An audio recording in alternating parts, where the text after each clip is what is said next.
tilawahnya ayat yang akan dibahas pada hari ini, yaitu surat Al-Mutaffifin ayat 40 sampai 47. Mangga yang lain bisa mengikuti.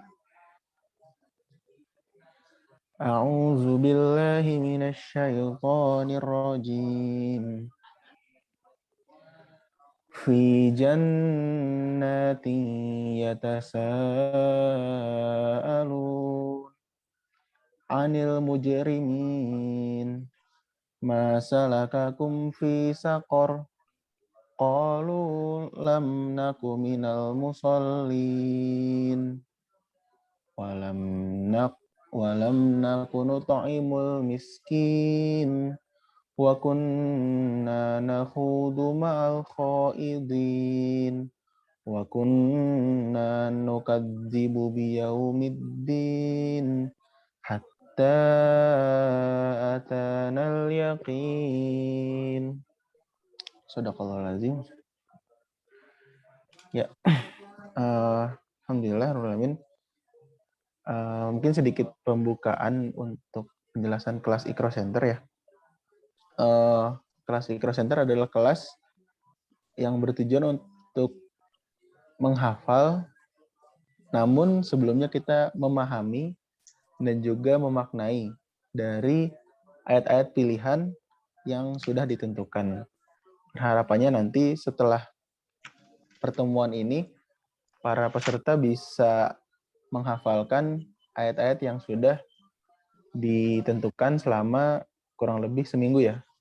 Jadi dari situ kita selama 4 pertemuan akan ada 4 pilihan ayat pilihan yang akan dibahas terlebih dahulu untuk menguatkan hafalannya nanti kemudian. Dan nanti kita akan bersama Ustadz Rishan Tauhid dan juga Abah Nandang membahas ayat-ayat pilihan dari Eyang 10. Di sini ada Teh Hasna, Teh Novi, Teh Diar, Teh Heni, dan juga Pak Tata ya. Insyaallah. Nanti juga ada ini ya, ada skema setoran hafalannya di hari Kamis yang akan diumumkan kemudian. Ustaz Rishan, bagaimana, sudah siap membahas ayat pilihannya? Insya Allah, Kak Fadil, kita tadabbur ayat-ayatnya. Mari kita tadabburi biar lebih melekat di hati ya. Insya Allah. Waktu dan tempat dipersilahkan. Baik. Syukran, Ustaz Fadil. Bismillah. Assalamualaikum warahmatullahi wabarakatuh. Waalaikumsalam warahmatullahi wabarakatuh. Wa fillah rahimakumullah. Alhamdulillah wassalatu ala Rasulillah wa ala alihi wa ashabihi wa man walah. Wa ba'd.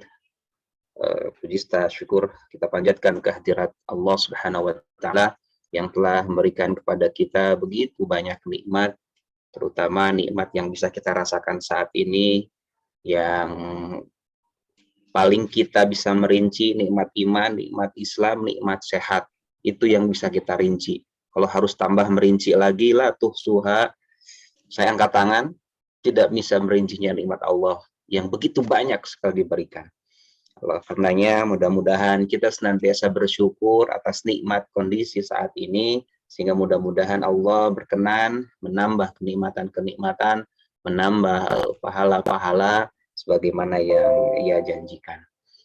Shalawat serta salam semoga senantiasa terlimpah curahkan kepada Nabi kita, yaitu Nabi Muhammad Shallallahu Alaihi Wasallam, berikut kepada keluarganya, para sahabatnya, hingga kepada siapapun di antara kita selaku umatnya yang terus-menerus berusaha mengikuti sunnah-sunnah beliau hingga akhir zaman. Wa fillah, alhamdulillah, pagi atau subuh hari ini saya bertemu dengan orang-orang hebat, orang yang punya azam, punya tekad untuk sama-sama menghafalkan Al-Quran, yang kemudian orang-orang tersebut Allah kategorikan sebagai hafidh, ya. Inna nahnu nazzalna dzikra wa inna lahu lahafizun. Kami menurunkan az-zikra ini, Al-Quran ini, yang memang isinya penuh dengan zikir, pengingat. Yang namanya zikir, yang namanya pengingat, menjadikan kita berarti az-zikir ini mengingat, pengingat. Kalau kita hafizin menjaganya, sebagaimana Allah senantiasa menjaganya, maka az-zikr ini menjadi pengingat bagi kita. Artinya apa? Tidak akan lupa. Ya, jadi mereka yang terus berta'amul, terus bergaul dengan Al-Quran, menghadirkan pengingat. Dua pengingatnya. Az-zikr tidak lupa sehingga terjatuh dalam kemaksiatan. Az-zikr tidak lupa sehingga jatuh dalam lupa yang sifatnya zohir, misalnya jadi pikun dan lain sebagainya. Ya, ini manfaat yang disebutkan az-zikr. Mudah-mudahan kita tergolong al-hafiz atau hafizun yang Allah sampaikan. Karena butuh tekad ya untuk menghadirkan hafiz dalam diri kita, Al-Qur'an, menjaga Al-Qur'an itu butuh tekad. Karena Quran ini namanya saja, ini sebagai prolog saja, Quran ya. Kitab-kitab yang lain namanya bukan punya arti seperti makna Quran yang Allah turunkan ya. Tapi Quran ini kitab ini diberi dengan nama Al-Quran yang artinya bacaan. Begitu ingin kitab ini untuk senantiasa dibaca. Jarang saja kita membacanya, maka Allah akan cemburu.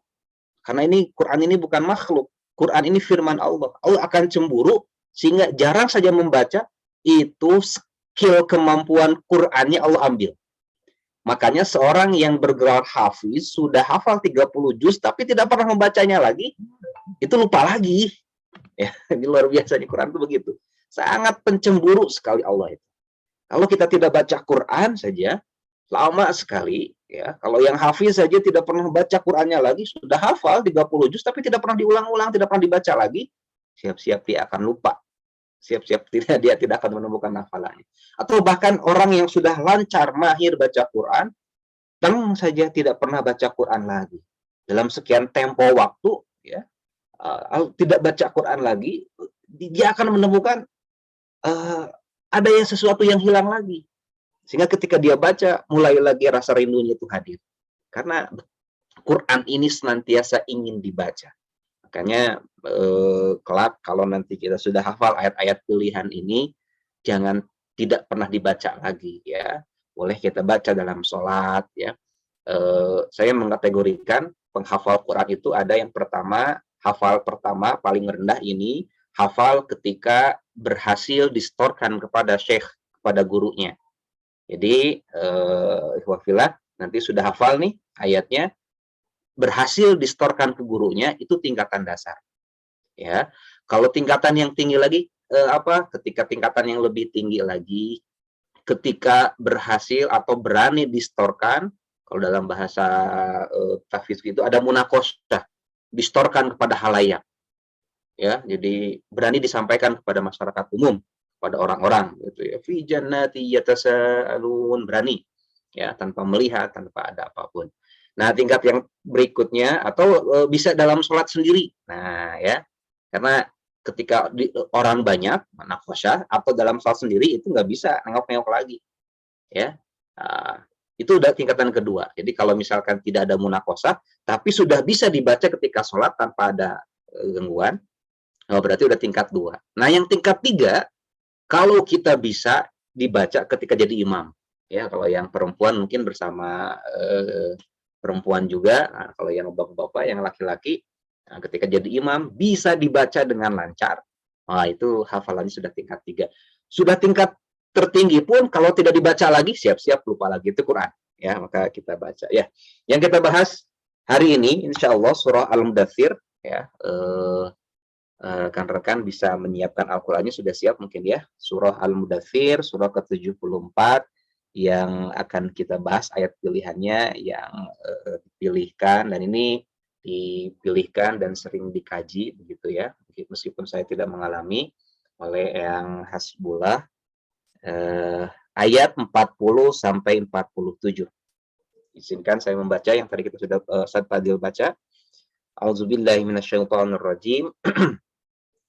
Fi jannati yatasaalun 'anil mujrimin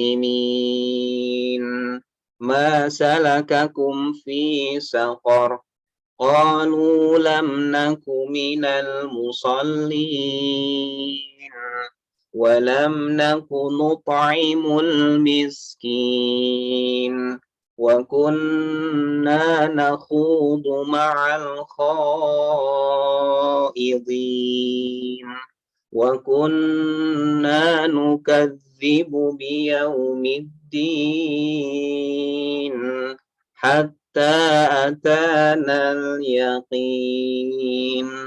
Nah, yang terakhir boleh dibaca 2 harokat atau dibaca 5 harokat. Hatta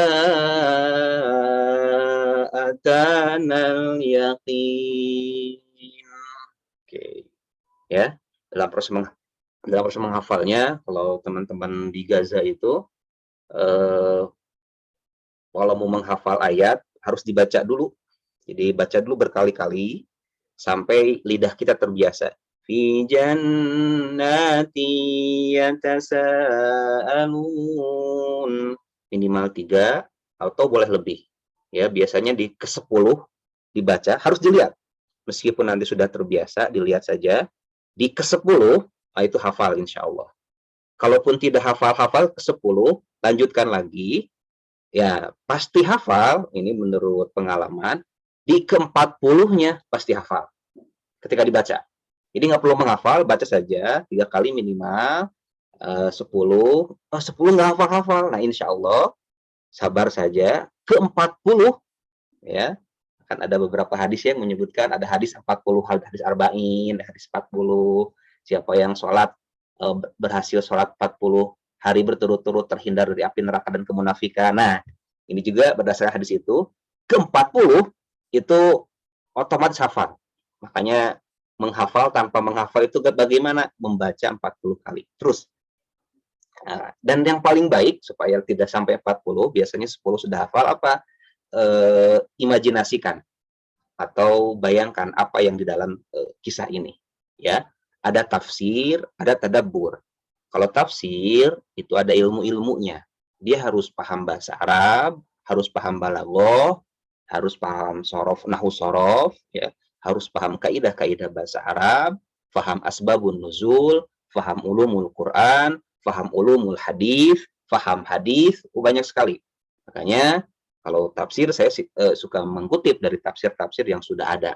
Ya, makanya ulama-ulama tafsir itu berani menafsirkan ketika dia sudah punya rangkaian pemahaman ilmu-ilmu yang tadi disebutkan.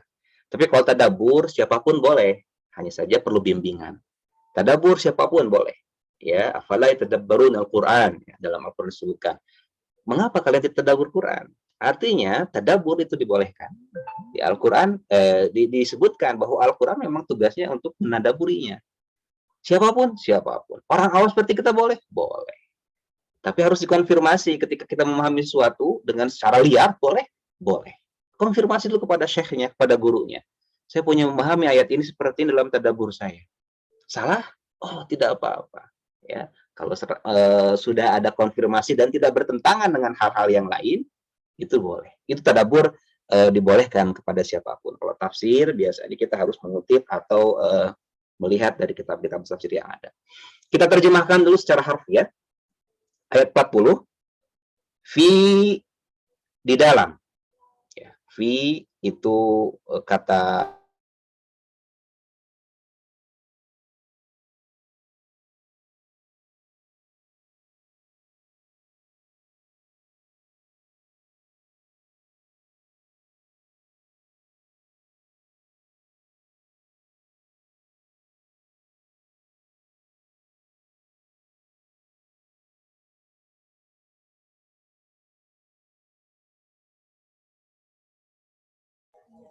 Punten tulisannya sinyalnya ya di Akang Teteh atau di saya? Oh, berarti emang sinyalnya Ustaz Rishan sedang ada.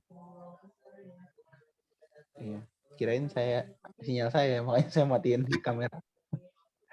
Mungkin kita tunggu sebentar. Cek apa sudah ada? Nah, sudah kembali lagi. Aduh, mohon maaf. Iya. Saya kaget loh, kok jadi hilang gitu ya. Ini kayaknya sinyalnya sebentar. Siap. Oke, saya ulangi. Tadi sampai mana? Terjemah ya? Sampai V.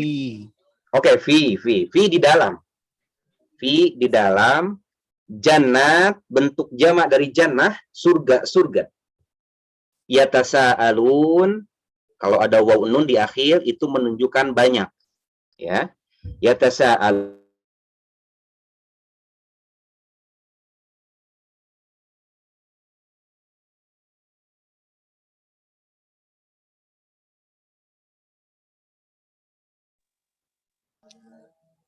Putus lagi ya? Terus lagi ya. Oh, oke. Mari kita doakan semoga sinyalnya membaik sehingga bisa lanjut mengajar di sini.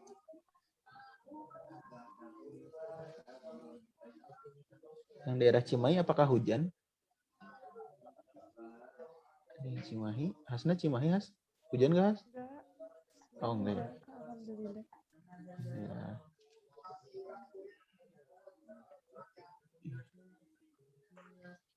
Kalau di sini Teh Novi dari IP ya, Teh ya? Iya, betul. Terima kasih yang sudah join. Mungkin nanti dari kelas seminggu testimoninya bisa nambah ngajakin peserta IP lainnya. Iya. Insya Allah. Aduh, mohon maaf nih. Aduh, ini Bapak Ibu. Tenang. Masya Allah, mudah-mudahan lancar lagi nih. Sebentar, saya coba tutup yang lainnya. Barangkali pengaruhi. Oke, saya lanjutkan ayat 41 ya. 40, masih 40 tadi ya tak. 40 ya. Ya, Oke. Mudah-mudahan lancar nih. Bismillah. Ya, fi, saya ulangi, saya 40. Fi di dalam jannat, surga. Yatasaalun, mereka saling bertanya. An, tentang. Al-mujrimin, ada iya nun, fungsinya sama dengan waw nun, itu menunjukkan banyak. Mujrim, orang berdosa. Mujrimin, orang-orang yang berdosa. Bentuknya jamak. Anil mujrimin, tentang orang-orang yang berdosa. Ya. Kenapa pakai iya nun, tidak pakai waw nun? Kalau iya nun itu berarti bentuknya yang dikenai. Objek berarti ya. Kalau waw nun itu berarti pelaku, subjek. Anil mujrimin, tentang orang-orang yang berdosa. Apa? Salaka, menempuh, ya. Kum, atau berjalan, menuju. Tapi sudah ke sana, gitu ya. Kum, kalian. Apa? Salakakum, menempuh kalian. Fi sakor, fi di dalam. Sakor, neraka sakor. Lanjutkan. Qalu, mereka menjawab, ada waw alif, itu menunjukkan juga banyak untuk kata kerja telah lalu. Qalu, kata dasarnya qala, kalau pakai waw alif berarti banyak, tapi ini untuk kata kerja yang telah lalu. Qalu, mereka berkata. Lam, belum. Naku, kami dahulu. Nah, jadi belum, dahulu kami tidak. Begitu ya. Lam, kita terjemahkan tidak saja. Lam, tidak. Naku, kami dahulu. Ini sebetulnya ada huruf yang dibuang, yaitu nun. Nakun. Ingat kalimat kun. Fayakun. Nah, yakun. Kemudian menggunakan nun untuk menunjukkan kami. Nunnya dibuang. Kenapa? Karena nun ini sudah disukunkan. Ya, sehingga dibuang. Lam naku. Kami dahulu tidak. Ya. Min, termasuk dari, mina dari, al-musallin, orang-orang yang sholat. Kalau tidak ada iya nun, musolli, orang yang sholat. Kalau musola, tempat sholat. Nah, musallin, orang-orang yang sholat. wa dan lam tidak, naku kami dahulu, nut'imu. Nah, kalau udah pakai nun semua itu artinya kami. Nut'imu to'am, memberi makan. Nut'imu kami memberi makan. Al miskin, miskin. Ya. Kalau iya nun di sini ini kata asli ya, miskin memang kata aslinya miskin begitu ya, tidak bisa di misk, itu berbeda arti. Kalau misk itu parfum yang wangi, apa misk itu parfum yang wangi itu kesturi, ya, jadi nggak bisa dipotong. Kalau miskin udah satu kata dasar, makanya miskin saja, nggak bisa pakai waw nun, miskun nggak bisa, miskin karena kata dasarnya miskin, itu orang-orang yang miskin. Wa kunna, dan dahulu kami, ya, nunnya ada dua sebetulnya, kun dan na, hanya diidghamkan. Dahulu kami, nakhudu, kami udah ada nun depannya, kami nakhudu, tenggelam. Ya, khud itu dalam arti asal telaga, al khud, ya. Nakhudu, kami tenggelam. Ini kata asalnya, ma'a, bersama, al khaidin, orang-orang yang tenggelam. Ya, kalau yang namanya tenggelam berarti tidak baik ya. Beda kalau menyelam.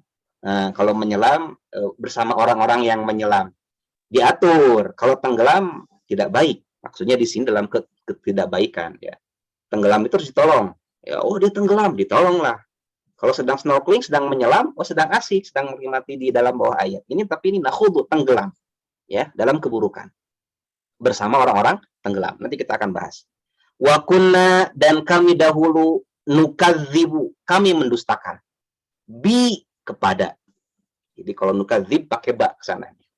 Bi, kepada, yaumi, hari, ad-din, pembalasan. Hatta, hingga, atana, datang kepada kami, al-yakin, keyakinan. Apa yang paling yakin? Mati. Ya, yang paling yakin itu adalah kematian. Ya, maka di sini Pak punya makna kematian. Itu arti secara bahasa ya. Tadi kita mendalami mentadaburi makna-maknanya. Fi jannati yatasaalun, di dalam surga mereka saling bertanya. Ini orang-orang baik berarti ya, mudah-mudahan kita di dalamnya. Amin. Mereka saling bertanya. Karena di dunia, bagaimanapun tidak, kita kepada orang-orang yang kafir kadang-kadang punya perasaan, oh ya Allah gitu ya, orang kafir kayaknya aman-aman begitu ya. Nah, padahal kemudian dia ditenangkan oleh Allah bahwa orang-orang kafir dia akan mendapatkan balasannya. Akhirnya orang mukmin tenang lagi dengan keimanannya dan terus taat kepada Allah. Nah, ketika dia di surga nanti, boleh bertanyakan, bagaimana nasib orang-orang yang dulu kita kenal, yang kita ajak untuk berbuat baik tidak mau, bagaimana sekarang kami tidak menemukannya. Begitu, saling bertanya, sama dengan ini. Saking memang di surga penuh dengan kenikmatan, apapun yang diinginkan itu Allah berikan, sehingga yang muncul kebersamaan, sehingga muncul diskusi, begitu ya. Ini menggambarkan bahwa di dunia itu ramah sekali. Tidak nyaman kalau kita ditinggal di sebuah lingkungan, tapi saling diam-diam. Diam aja, itu nggak nyaman. Ya, makanya kalau saling ngobrol justru, enak ya, hangat begitu. Ya, makanya nanti halakoh kita kalau diam-diam aja itu, kenapa ya? Jangan-jangan, nah itu tuh yang muncul akan begitu. Tapi ketika saling sharing, saling ngobrol, saling bertanya, begitu ya, itu justru membuat nyaman. Itu di surga begitu, hangat. Nggak enak tinggal di komplek, nggak semua komplek ya, komplek ya gimana ya, di kampung dengan komplek beda ya, saruluk aja ya, tidak semua komplek bisa jadi. Di kampung itu, wah kekeluargaan, ketemu ya jarak 1 kilo saja, punten begitu ya, dari jauh begitu, sambil jongkok-jongkok. Kenapa? Ya itu kehangatan. Tapi di komplek sepi, ya, bahkan tetangga sampingnya nggak kenal, ya, siapa tetangga samping nggak tahu, lain kan kehangatannya ya. Nah itu di surga justru yatasaalun, mereka hangat, saling sharing, saling cerita. Ya makanya halakoh kita ini mudah-mudahan bisa menghadirkan suasana surga dengan saling sharing, saling bertanya, saling menambahkan begitu. Hanya kebetulan saya menyampaikan materi terlebih dahulu ya. Saya yakin Bapak Ibu ya ini ada Teh Diar ya, ada Bu Novi, Pak Tata, yakin sama-sama ada Kang Fadil ya, Teh Hasna, mudah-mudahan bisa sharing nantinya. Apa yang mereka saling pertanyakan? Anil mujrimin, orang-orang yang berbuat dosa. Yang ia temui di surga ketika di dunia bersama-sama dalam kebaikan. Teman-teman rekan-rekannya yang tidak bersama-sama dipertanyakan di mana orang-orang yang berbuat dosa. Kemudian masalah kakum fi sakor. Ya, ini mungkin Allah ingin menyampaikan dalam ayat ini sebetulnya ingin menyampaikan, hey, kamu tidak boleh begini. Nih, neraka. Kalau dalam satu pihak, satu arah saja, nah mungkin dia nanti bisa sharing. Ngenanya beda begitu. Ya, dalam hal pendidikan kalau hanya nggak boleh satu pihak beda begitu. Tapi dialog, yuk sini. Kamu tahu bahayanya ini. Kata kamu gimana? Itu lain. Ngena begitu ya. Dialog itu lebih mengena dibandingkan satu arah. Ini pun sama pelajarannya. Ditanya bentuknya pertanyaan, bentuknya dialog. Masalah kakum fi sakor. Apa sebab begitu? Salah kakum, salaka itu seseleket kalau kata orang Sunda, menempuh perjalanan tidak disukai tapi harus, sehingga terpaksa harus melewati itu salaka. Ya, menempuh suatu perjalanan dia tidak mau, tidak suka tapi harus. Ya, siapa yang mau ke neraka? Tidak mau, dipaksa begitu. Makanya kalimatnya salaka. Ya. Kenapa kamu dimasukkan atau menempuh jalan yang kamu tidak mau? Fi sakor, di sakor. Sakor itu nama sebuah neraka. Dijelaskan dalam surat yang sama ini, di ayat 27-nya agak ke atas, Bapak Ibu, ada ayat 27, ya, disebutkan bahwa sakor itu, wa ma adraka ma sakor, la tubqi wa la tazar, yang tidak tersisa, baki, tersisa, wala tazar, dan tidak dibiarkan. Maksudnya apa? Kalau ada orang yang tinggal di sakor, itu tidak akan ditinggalkan, pasti disiksa. Wala tazar, dan tidak akan dibiarkan istirahat dulu, pasti siksaan terus, nyiksa lagi, itu saja begitu. Nauzubillah ya. Lawahatul lil bashar, yang membakar al-bashar, kulit manusia. Basharun itu artinya manusia, tapi yang bersifat dengan basharoh, kulit. Ya. Bukan berarti disiksa cuma kulitnya, sehingga dagingnya tidak terbakar. Tidak. Tapi ini menggambarkan kalau kulit itu perasa, sumber perasa. Sehingga nanti kalau kena api, yang paling sakit di kulit. Kalau udah ke daging itu udah tidak ada perasa. Alaiha tis'at asyar, di sakor itu ada 19 penjaganya. Wah, ya. Ini guru matematika pernah ada membahas angka 19. Punya makna yang luar biasa. Itu neraka sakor. Baru sebutkan ada 4. Ya, ada 4. Kenapa mereka tinggal di sakor? Pertama, lamnaku, mereka mengatakan minal musholin. Ini poin pertama. Mereka tidak sholat. Iman itu berkaitan dengan sholat. Al-ahdu bainal muslim, rajul bainal muslim wal kafir as-sholah, tarkus sholah. Yang menjadi pembeda orang muslim dan kafir meninggalkan sholat. Dan ternyata penyebab pertama orang itu masuk neraka sakor apa? Tidak sholat, meninggalkan sholat. Ibnu Qayyim menyebutkan mereka yang tidak melaksanakan 5 kali sholat yang 5 sudah terkategori dosa besar. Ya, sholat itu sholat, meninggalkan sholat. Mereka termasuk yang masuk neraka sakor. Jadi poin pertama, iman itu yang paling terlihat ketika dia sholat. Ya, melalaikan sholat berarti imannya bermasalah. Begitu, ini sholat. Ya, banyak sekali manfaat sholat dan sebagainya dari berbagai hal, tapi yang paling penting bahwa wujud iman diantaranya dia mau melaksanakan sholat. Kita tahu sholat yang paling pertama dihisab, sholat yang menentukan baik buruknya amalan kita. Kemudian sholat juga mewujud menjadi tanha anil fahsya'i wal munkar. Jadi orang yang baik, terhindar dari perbuatan keji dan munkar. Sholat itu menghilangkan kegalauan. Inna insana khuliqa halu'a illal musallin. Mereka manusia itu diciptakan berkeluh kesah kecuali yang sholat. Oh, jadi sholat itu membuat banyak manfaat, banyak hikmahnya. Tidak sholat, udah diancam dengan neraka sakor. Ya, walam nakunut imul miskin, dan kami dahulu tidak memberikan makan kepada orang miskin. Ini hebatnya. Tidak pernah Allah melewatkan setiap perintah sholat, selalu dikaitkan dengan apa? Sikap sosial. Aqimus sholah wa atuz zakah.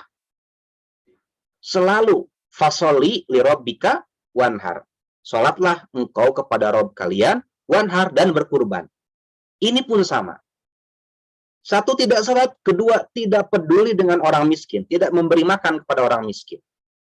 Sholat tidak pernah dilepaskan dari hal yang sifat sosial. Maka keimanan pun itu tidak cukup hanya iman saja, kemudian sholat saja. Tapi apa? Wa amilus sholihat illal ladzina amanu wa amilus sholihat. Dan beramal saleh. Kecuali orang yang beriman tidak akan rugi itu, dan yang beramal soleh. Dikaitkan selalu. Makanya sholat itu senantiasa diakhiri dengan salam. Ya, salam, menjawab salam itu wajib, Bapak Ibu ya. Tapi tidak boleh menjawab salam dalam sholat. Assalamualaikum. Dan dijawab ke Bapak Ibu itu waalaikumsalam. Bubar itu sholat. Salam yang tidak boleh dijawab ketika sholat. Ini menunjukkan apa? Bahwa selesai sholat kita, maka sebarkan salam ke kanan, keselamatan ke kanan. Sebarkan salam kiri, keselamatan ke kiri. Tanpa membutuhkan balasan. Termasuk nut'imul miskin. Dalam surat Al-Insan, ketika nut'imul miskin, mereka apa? Tidak mengharapkan jaza'a wala syukura. Innama nut'imukum liwajhillah. Kami memberikan makan itu karena Allah. Tidak mengharapkan balasan, jazaan, wala syukura. Dan tidak mengharapkan terima kasih. Nut'imul miskin. Ya. Sholat sangat kaitan dengan sosial. Saya sering menyampaikan, kenapa ketika perintah sholat harus ada Isra dulu. Kan ketika Isra Mi'raj ya, bisa nggak perintah sholat itu langsung saja dari Mekah Mi'raj saja? Ngapain Isra dulu begitu? Ya, Syekh Mutawal Sya'uri menyebutkan, inilah peran sholat itu di situ. Ya, kalau tidak ada Isra dulu, Rasul berat untuk membuktikan kalau Rasul berpergian. Ya, apalagi ke Mi'raj. Siapa yang pernah ke langit? Siapa yang pernah ke langit? Artinya apa? Sholat tidak boleh ditinggalkan dengan sikap sosial. Sholat harus mewujud menjadi sikap sosial yang terhindar dari perbuatan keji dan mungkar. Sholat harus mewujud menjadi seorang yang baik kepada sesamanya. Maka takwa itu kan dua. Satu, tauhid kepada Allah. Sholat itu tauhid kepada Allah. Tidak menyembah kecuali hanya kepada Allah. Tidak berharap kecuali hanya kepada Allah. Tidak berpasrah kecuali kepada Allah. Tidak taat yang mutlak kecuali pada Allah. Itu tauhid. Tapi tidak bisa hanya tauhid. Dia juga harus berakhlakul karimah kepada siapa? Kalau tadi tauhid kepada pencipta, maka harus berakhlakul karimah, akhlak yang mulia, harus karim kepada siapa? Ciptaan. Termasuk manusia. Harus berakhlak kepada manusia. Ini nut'imul miskin. Harus berakhlak kepada lingkungan. Ini bagian dari sosial. Harus baik menjaga lingkungan, go green dan sebagainya. Itu harus. Makanya sholat itu harus baik, bersih, tempat juga. Tidak bisa dipisahkan. Dua poinnya. Tauhid dan karim akhlaknya. Ini paling penting. Ya, harus dua ini, selalu dua pilar ini dalam penegakan kebaikan ini. Ya, ini pun sama, dikuatkan. Ya. Lalu dilanjutkan. Yang kedua, tidak mau memberi kepada orang miskin. Yang ketiga, wa kunna nakhudu ma'al khaidin, dan kami tenggelam di dalam kebatilan bersama orang-orang yang tenggelam dalam kebatilan. Khaid ini menjadi makna berkumpul bersama orang-orang yang berkumpul dalam kejelekan. Hati-hati ya, ketika dalam sebuah majelis di dalamnya menyebutkan kemaksiatan atau menyebutkan celaan kepada Allah, bercanda gurau dengan ayat-ayat Allah, maka kita pergi, jangan duduk di majelis itu. Ini kalimatnya di sini. maka jangan terbuai di dalam lingkungan yang tidak baik. Ya, kalau bisa hijrah. Ya. Nah, kalau mampu dakwahi. Artinya jangan ikut tenggelam. Kan kalau kita di dalam keadaan tenggelam, kalau bisa tolong. Ya, kalau bisa kita tolong. Kalau tidak bisa, ya udah tinggalkan.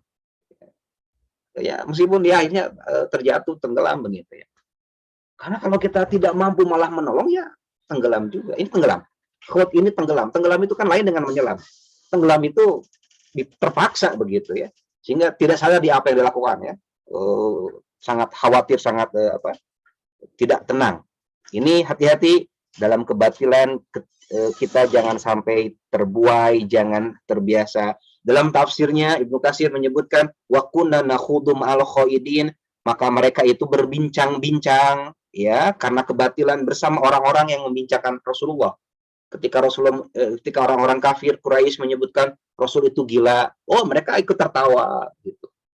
Rasul itu tukang sihir, tertawa.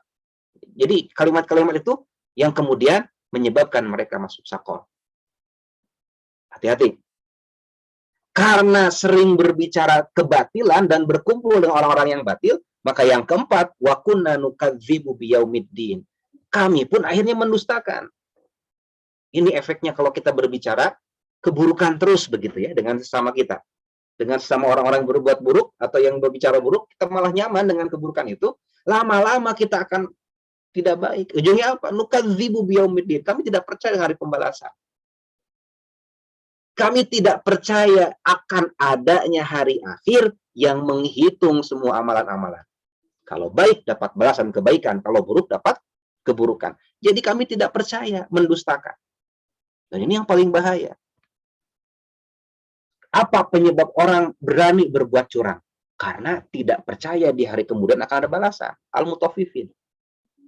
Apa yang menyebabkan orang berani berbuat maksiat? Karena tidak percaya kalau maksiat itu akan kembali kepadanya. Termasuk apa yang menyebabkan orang malas berbuat baik? Ketika dia tidak percaya akan ada balasan kebaikan buat dirinya. Akhirnya kan, ini yang menyebab paling bahaya. Orang berani untuk berbuat dosa karena tidak percaya dengan hari pembalasan. Hatta kemudian ini seolah-olah tempo. 4 hal ini yang menyebabkan mereka ke sakor, tapi Allah berikan tempo. Hatta atanal yakin. Sampai waktunya, kapan? Kalau mereka 4 hal ini dilakukan terus, sampai datangnya al-yakin, yaitu kematian, baru ke sakor. Tapi sebelum atanal yakin, sebelum al-yakin, al-maut, kematian ini datang, dia sempat untuk sholat. Kemudian dia sempat untuk bersikap sangat baik, soleh kepada sosial. Dan berusaha meninggalkan keburukan yang selama ini ia bersamai. Dan mulai berani berbuat baik karena yakin akan mendapat balasan kebaikan. Dan berani menjauhi keburukan karena khawatir ada balasan keburukan, Allah akan terima. Jadi poin pentingnya hatta atanal yakin. Kalau ada di antara kita, termasuk saya, masih suka ada di antara 4 hal ini misalnya, sebelum atanal yakin, yuk mari kita sama-sama ubah. Ya, fi jannati yatasaalun, dalam surga mereka saling bertanya, anil mujrimin, tentang orang-orang yang berbuat dosa. Ma salakakum fi sakor. Apa sebab yang memasukkan kamu ke neraka sakor? Qalu, mereka berkata, lam naku minal musallin, kami dahulu tidak salat, walam naku nutimul miskin, dan kami dahulu tidak memberi makan kepada orang miskin, wa kunna nakhudu ma'al khaidin, dan kami berbicara kebatilan bersama orang-orang yang membicarakannya, wa kunna nukadzibu biyaumiddin, dan kami bersama dan kami tidak percaya terhadap hari pembalasan. Hatta atanal yakin, sampai keyakinan kematian datang. Ini susunannya sangat indah ya, sangat indah.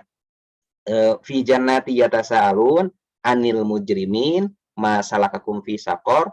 Qalu lam naku, 2 kali lam nakunya. Wa kunna 2 kali. Hati-hati jangan tertukar ketika menghafal nanti. Yang pertama lam naku minal musallin, yang kedua lam naku nutimul miskin. Langsung 2 lam naku, 2 wa kunna. Ya, wa kunna nakhudu ma'al khaidin, wa kunna nukadzibu biyaumiddin. hatta atanal yakin. Enak sekali kalimatnya ini ya. Sangat puitis ya. Lam naku wa kunna. Jadi ada dua, pas 4, dua-dua ya. Indah seimbang gitu ya. Lam naku 2, wa kunna 2. Udah gampang tuh dihafal. Ya. Hatta atanal yakin, baru aja tutup dengan kematian. Kang Fadil, itu mungkin yang bisa saya sampaikan untuk mentadaburi Al-Mudassir 40 sampai 47. Saya kembalikan dulu kepada Kang Fadil. Masya Allah. Ya, setelah dibahas jadi lebih ini ya, lebih semangat dan juga lebih bisa nempel insya Allah nanti ya. Amin. Karena Ya, harus dibayangkan ya Bapak Ibu ya.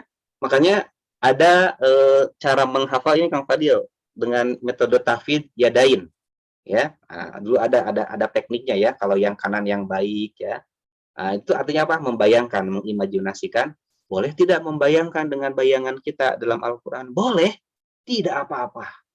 Ya, ada yang lebih hebat ya dibandingkan logika. Kalau logika itu segitu-gitunya. 1 tambah 1, 2. Nggak boleh. Ada yang lebih hebat daripada logika. Apa itu? Ya tadi itu, tadabbur, imajinasi. Ya, jadi wah udah aja. Ya, kita sementara ini karena kita tidak punya pengalaman di surga, boleh mengimajinasikan dalam kurung tadabbur ya. Dalam kurung tadabbur. Nah, jadi ketika fi jannati yatasaalun 'anil mujrimin ma salakakum fi saqar qalu lam naku minal musallin wa lam naku nut'imul miskin wa kunna nakhudu ma'al khaitin wa kunna nukadzibu biyaumiddin hatta atanal yaqin. Nah, enak sekali kalau terbayang ya. Makanya ada imam-imam yang menangis itu karena sambil imajinasi. Tapi bukan berhayal ya. Imajinasi dalam kurung tadabbur. Kang Fadil. Siap, Mas. Oh. Jadi emang menghafal satu bagian ini bisa jadi jalan pemantik ya buat nanti teman-teman para peserta ngafalin yang lainnya. Tapi kita coba mulai seminggu ini ngafalin Al-Mudassir ayat 40 sampai 47. Ya sehari satu ya. Kalau emang mau ini juga kekejar. Ya mangga kita buka sesi diskusi ya. Mungkin tadi ya biar seru kan di ayat 42 tuh ada ya diskusi ya masalah kakum fi sakor itu gimana dari para peserta ada yang mau didiskusikan dulu biar makin nempel biar makin keinget di masing-masing ya karena kan persepsinya juga macam-macam nih pas kalau saya mungkin pas ngedengerin ayat 40 fi jannati yatasaalun terus anil mujrimin kepikirannya ini mungkin orang-orang yang dulunya sama-sama berislam kali ya. Cuma kok nggak ketemu di surga misalnya gitu. Nggak ada gitu ya. Kang Fadil kok kemana? Soalnya kan kemana ya? Ini kemana ya? Kalau orang nonis sebenarnya, kalau orang musyrik kan ya nggak mungkin ditanyain juga gitu. Ya udah itu mau udah auto neraka misalnya gitu.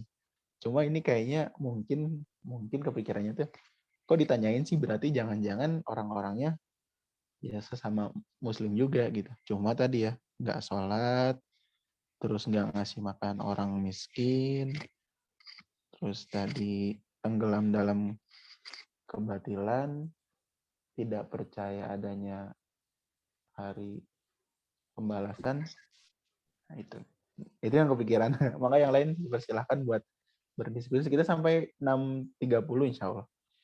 Dan nanti Kang Fadil, mau ada yang ditanyain, Ustadz? Boleh. Iya, Assalamualaikum warahmatullahi wabarakatuh. Sebelumnya terima kasih banyak Ustadz Rizan sudah mentadaburi ayat surat pilihan ini. Kalau saya Kang Fadil ketika waktu pas 2 ayat pertama itu Ustadz ngebayanginnya justru nasib orang-orang yang durhaka, karena selama ini persepsi saya durhaka itu selalu ke orang tua gitu, Ustad. Jadi, ini apa, ayat yang cerita tentang orang-orang yang durhaka gitu ya ke orang tua, misalnya tuh, apa, nggak taat gitu ya sama, permintaan ayah, ibu gitu. Tapi ternyata justru, nggak disebutin gitu ya Ustad, di sini. Nah, sebenarnya kalau gitu jadi mau nanya makna durhaka itu seperti apa gitu Ustad? Itu yang pertama Ustad. Boleh nanya satu lagi nggak Ustad? Sama yang kedua Ustad, saya ketampar sama yang ayat ke berapanya ya ini ya, yang tadi yang, berkumpul, untuk, berbuat keburukan gitu ya Ustad. Mau nanya Ustad, karena kan kalau di, kerjaan saya gitu Ustad, sering ngomongin tentang orang ya Ustad. Bukan sering ngomongin, sering membahas gitu ya tentang kesulitan yang dihadapi sama orang dan lain sebagainya. Nah, seringkali itu kan kita butuh diskusi Ustad, sama sesama teman gitu ya Ustad ya. Nah, tapi tuh seringkali jujur aja kok, akhirnya jadi ujungnya kayak, apa ya, membahas tentang ya gitu ya, Ustad, keburukan gitu ujung-ujungnya, hal-hal yang, apa, menjadi penyebab kesulitannya saat ini gitu. Kadang tuh suka muncul Ustad di dalam hati gitu ya, kan katanya kalau dosa itu kan sesuatu yang buat gelisah ya Ustad ya. Terus Ya, kadang, kok aduh kok jadi malah ngomonginnya, keburukannya gitu Ustad. Terus pengen meninggalkan tapi ada perasaan, aduh takut ada info yang nggak saya tahu gitu Ustad, gitu. Sementara kan mungkin, untuk membahas kasus ini misalnya itu harus komprehensif kayak gitu. Nah, gimana ya Ustad itu, takutnya saya jadi termasuk golongan orang-orang yang kayak gini gitu Ustad. Itu aja Masya mungkin. Allah. Terima Masya kasih. Allah. Syukran Teh Diar. Kang Fadil langsung aja nih. Monggo, Baik. Ustad. Ya, syukran Teh Diar. Ya, luar biasa ya. Untuk durhaka, ya, kalimat mujrim memang dalam beberapa ayat, kalimat jaroma atau mujrim ini dalam bentuk kata kerjanya ajroma, ya, ajrobu, objeknya itu orang-orang kafir Quraisy. Ini pun sama dalam ayatnya, ini kan Al-Mudathir masih di Mekah ya, masih Makkiyah. Nah, mujrim ini selalu yang berkaitan dengan orang-orang kafir Quraisy yang mereka tahu, jadi mereka itu sangat mengenal siapa Nabi Muhammad. Orang mujrim itu begitu, mereka sangat mengenal Nabi Muhammad karena itu orang sekitar mereka, orang dalam mereka itu betul-betul mengenal karena orang situ begitu ya. Muhammad itu orang bersama mereka, mereka tahu siapa Muhammad, kecilnya gimana, besarnya gimana, udah kehidupannya bagaimana, sangat dikenal. Nah, dan mereka meyakini bahwa Nabi Muhammad itu Al-Amin, sangat yakin itu siapa Muhammad. Tapi kemudian ketika menyampaikan kebenaran tentang Islam dan menyebutkan bahwa Nabi Muhammad menerima wahyu, seketika itu mereka menolak, mereka kafir. Nah, kurang lebih al-ajromu, al-mujrim itu begitu.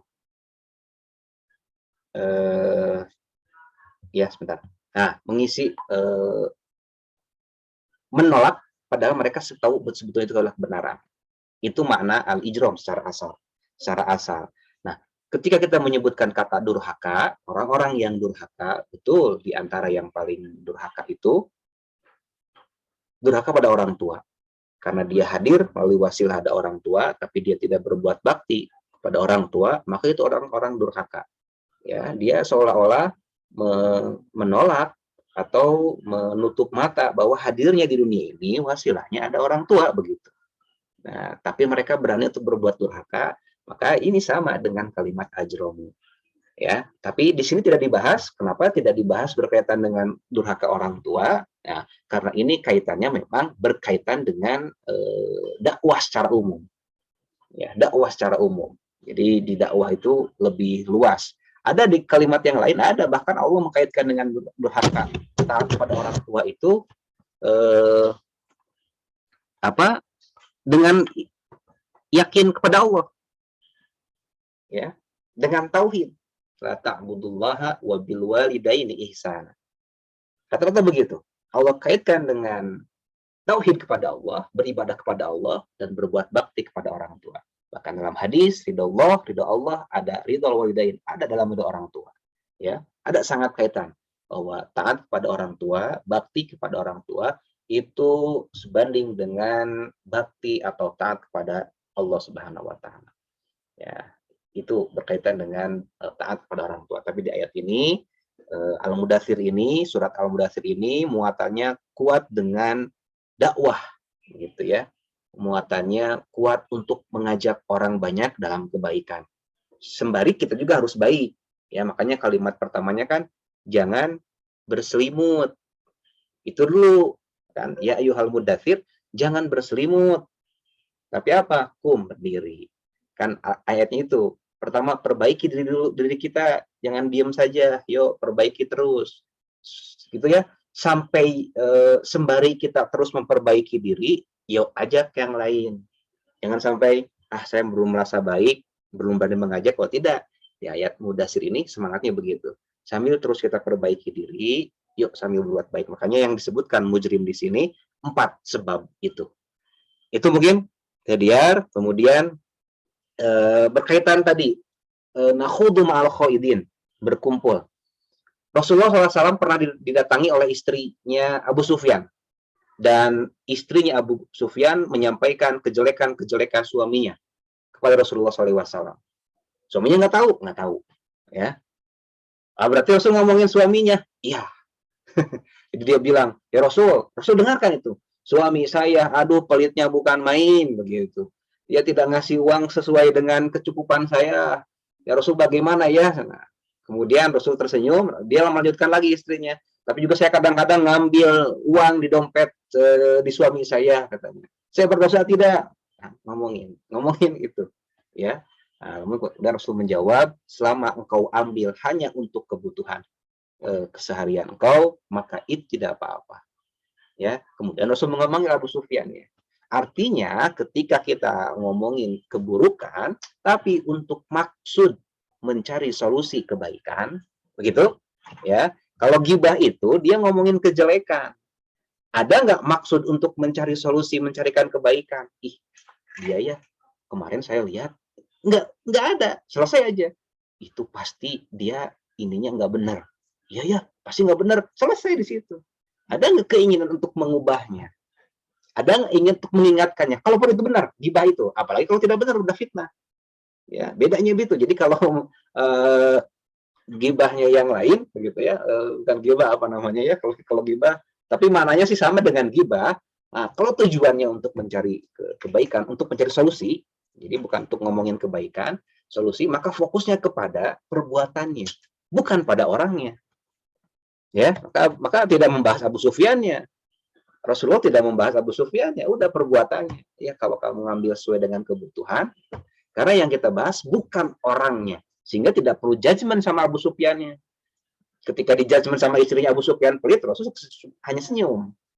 Tapi kemudian Rasul mengingatkan Abu Sufyan bahwa ada hak-hak suami, ada hak-hak istri yang harus dilakukan oleh suami. Jadi menurut saya Biar ya karena memang mungkin lingkungannya begitu ya, ngomongin orang dengan segala kecenderungannya, tetapi untuk niat tadi mencari solusi, ya, mencari kebaikan, kemudian anak ini atau orang ini bisa jadi lebih baik, saya pikir itu hal yang bukan termasuk al-khaidin, yang orang tenggelam dalam keburukan, ya. Maka hati-hati juga nanti ketika menjaga rahasianya, ya, cukup saja di orang-orang yang kita, tidak perlu diceritakan kepada hal yang lain.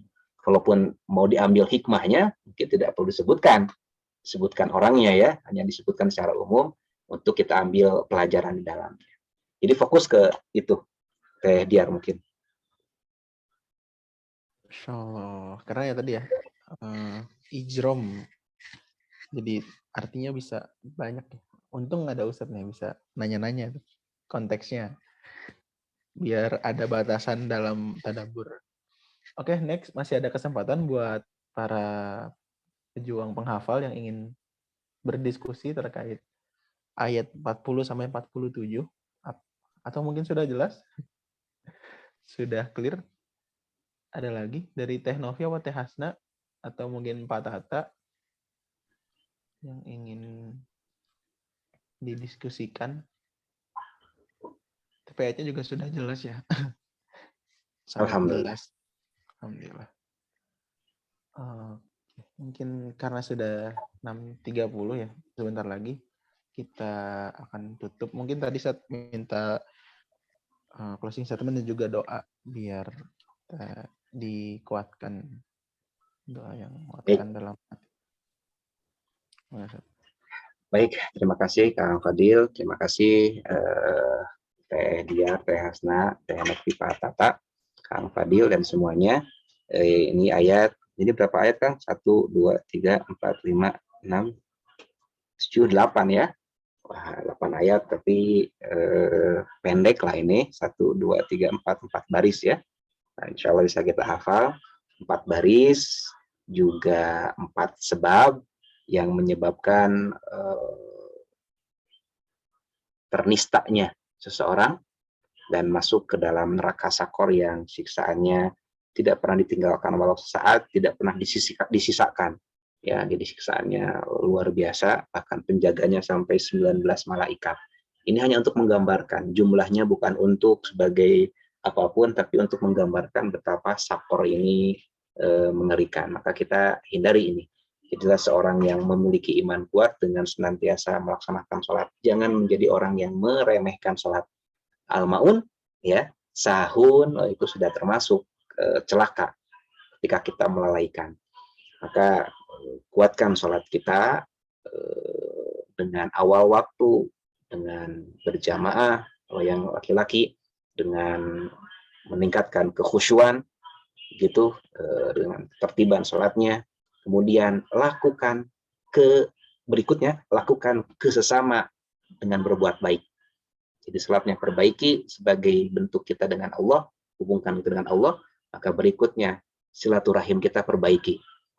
Karena sholat jangan dibiarkan hanya sholat saja, tapi juga harus baik kepada sesamanya. Ini poin yang harus paling penting, ya. 2 pilar ini, yaitu baik kepada pencipta, juga baik kepada ciptaan. Ya, baik kepada pencipta dengan tauhid, baik kepada ciptaan dengan akhlakul karim, ya, atau rahmat lil alamin, ya, bukan hanya manusia, lingkungan dan sekitarnya. Mudah-mudahan ini dengan 2 hal ini, 2 pilar ini kita terhindar. Dan kalau namanya baik ya, yang kedua, sebab yang kedua akan terhindar. Kita tidak akan bergumul dengan orang-orang yang tidak baik, ya, sehingga kita akan terbawa. Kita pun tidak akan membersamai orang-orang dalam keburukan terus-menerus, tapi kita kalau mampu mendakwahinya, kalau tidak maka kita menghindarinya. Ya, sehingga kita senantiasa untuk berbuat baik. Itu mungkin Kang Fadil, Iwa, Filah, Teteh Bapak semuanya. Mudah-mudahan ada manfaatnya. Mohon maaf apabila ada khilafan. Kita tutup sama-sama dengan berdoa. Bismillahirrahmanirrahim. Alhamdulillahirabbil alamin. Wassalatu wassalamu ala asyrafil anbiya'i wal mursalin wa ala alihi wa sahbihi ajmain. Amin ya Allah ya rabbal alamin. Allahumma ighfir lana wa li ikhwanina alladzina sabaquna bil iman wa la taj'al fi qulubina ghillan lil ladzina amanu innaka ra'ufur rahim. Ya Allah, ampuni dosa kami, ampuni dosa rekan-rekan kami yang telah lebih dahulu beriman kepadamu, dan jangan jadikan hati kami ada rasa iri dengki terhadap orang-orang, terhadap rekan-rekan kami yang seiman. Allahumma inna nas'aluka ilman nafi'an wa rizqan thayyiban wa amalan mutaqabbala. Ya Rabb, kami mohon ilmu yang bermanfaat, rizki yang baik, dan amalan yang Engkau terima. Wa na'udzubika min munkaratil akhlaqi wal a'mali wal ahwa'i wal adwa'i. Dan demikian pula kami mohon perlindungan kepadamu ya Rabb dari munkarnya akhlak buruk, dari munkarnya amal buruk, dari jahatnya hawa nafsu, dan dari bahaya-bahayanya wabah penyakit. Rabbana afrij alaina sabron wa tsabbit aqdamana wansurna al qaumil kafirin. Ya Rabb, curahkan kepada kami kemampuan untuk bersabar, teguhkan langkah kami di jalan-Mu, dan tolonglah kami dari orang-orang yang kafir, yang menolak, yang ingkar. Rabbana atina fid dunya hasanah wa fil akhirati hasanah wa qina azabannar. Subhana rabbika rabbil izzati amma yasifun wa salamun alal mursalin walhamdulillahi rabbil alamin. Terima kasih. Billahi fisabil haq. Assalamualaikum warahmatullahi wabarakatuh. Waalaikumsalam warahmatullahi wabarakatuh. Ya, jazakallahu khairan pada Ustadz dan juga para peserta di pertemuan perdana hari ini. Kita nanti follow up di grup, cukupkan dan baca hamdalah bersama-sama. Alhamdulillahirabbil alamin. Alhamdulillah. Istighfar sebaik-baiknya, astagfirullahaladzim, astagfirullahaladzim. Juga doa pertemuannya subhanaka Allahumma bihamdika asyhadu an la ilaha illa anta astaghfiruka. Barakallahu fiik, selamat menghidupkan Ramadannya. Assalamualaikum warahmatullahi wabarakatuh. Waalaikumsalam warahmatullahi wabarakatuh.